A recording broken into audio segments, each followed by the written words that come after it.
Okay, நம்ம sambar பவுடருக்கு masala grind பண்ணி நல்லா கூல் ஆகிடுச்சு. இப்போ ஜாரில் போட்டு ஃபைன் பவுடராக நம்ம கிரைண்ட் பண்ணி வந்துடலாம். இது எல்லாத்தையும் கொஞ்சம் கொஞ்சமாக போட்டு ஃபைன் பவுடராக கிரைண்ட் பண்ணிவிட்டு அப்புறமா மிக்ஸ் பண்ணிக்கலாம். உப்பு கூட போட்டுட்டு இருக்கோம். நல்லா கிரைண்ட் பண்ணின்னு வந்துடலாம். நீங்கள் சாம்பார் பிரியராக இருந்தால் இந்த சாம்பார் பவுடர் ஒன்ஸ் ட்ரை பண்ணி பாருங்கள் ஃப்ரெண்ட்ஸ்.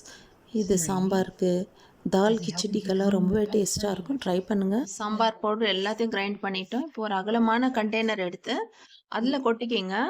அதில் ட்ரான்ஸ்ஃபர் பண்ணிவிட்டு நம்ம எல்லாம் நல்லா மிக்ஸ் பண்ணிக்கலாம். நல்லா மிக்ஸ் பண்ணிக்கிங்க.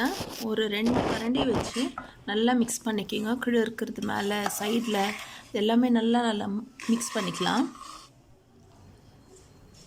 சூப்பராக கமகமாக நம்மளுக்கு சாம்பார் பவுடர் ரெடி ஆயிடுச்சு. இந்த சாம்பார் பவுடர் ஒன்ஸ் நீங்கள் ட்ரை பண்ணி பாருங்கள். இந்த வீடியோவுடைய டீட்டெயில்டு லிங்க்கு நான் டைட்டில் பக்கத்தில் கொடுத்துருக்கேன் ஃப்ரெண்ட்ஸ். தேவைப்பட்டால் வாட்ச் பண்ணுங்கள், லைக் பண்ணுங்கள், ஷேர் பண்ணுங்கள்.